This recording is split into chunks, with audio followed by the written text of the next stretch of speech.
Hello အားလုံးပဲမင်္ဂလာပါရှင်အလီနာဟမ်မိတ် channel ကနေပြန်လည်ကြိုဆိုလိုက်ပါတယ်ရှင်ဒီနေ့မှာတော့ခြေခံထိုးနည်းလေးဖြစ်တဲ့တိုင်တိုထိုးနည်းလေးကိုထိုးပြပေးသွားမှာဖြစ်ပါတယ်ရှင်ပထမဆုံးတိုင်တိုလေးထိုးဖို့အတွက်ဆိုလို့ရှင်ဖွင့်မီလေးတွေကိုညီညီလေး10ခုလောက်တန်းထိုးထားလိုက်ပေါ့နော်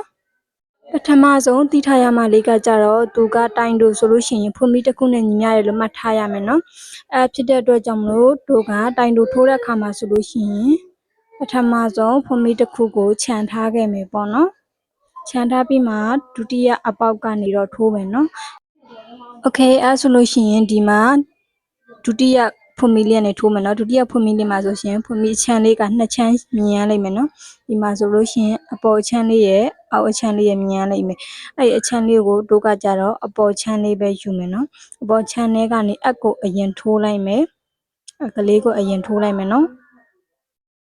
ထိုးပြီးတာနဲ့ခြီကိုခြေယူလာခဲ့မယ်အဲ့အပေါက်ထဲကနေဖွားဖွားလေးထိုးပြီးတော့ဒီလိုမျိုးလေးခြေယူလာမယ်ခြေယူလာတဲ့ခါမှာဆိုလို့ရှိရင်ဒီရဲ့အပေါ်မှာ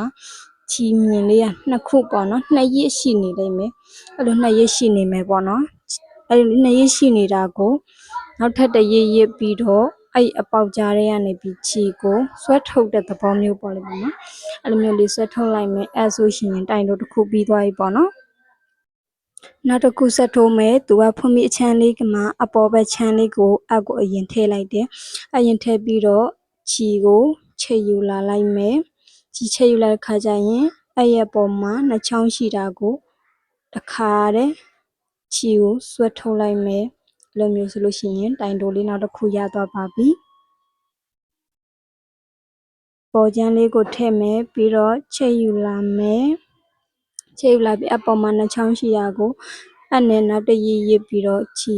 ကိုဆွဲယူလာလိုက်မယ်ဒါဆိုလို့ရှိရင်တိုင်လို့ထိုးနည်းလေးရတော့ပါပြီအရန်ကိုမှလွယ်ကူပါတယ်နော်အမေချမ်းလေးတွေကိုအရင်ထည့်မယ်ပြီးတော့ခြီကိုချက်ယူလာမယ်အပေါ်မှာနှစ်ရစ်ရှိတာကိုခြီကိုနောက်ထပ်တစ်ရစ်ရစ်ပြီးတော့ဆွဲထုတ်လိုက်မယ်မျိုးမျိုးလေးဆိုရှင်တိုင်တို့ထိုးနည်းလေး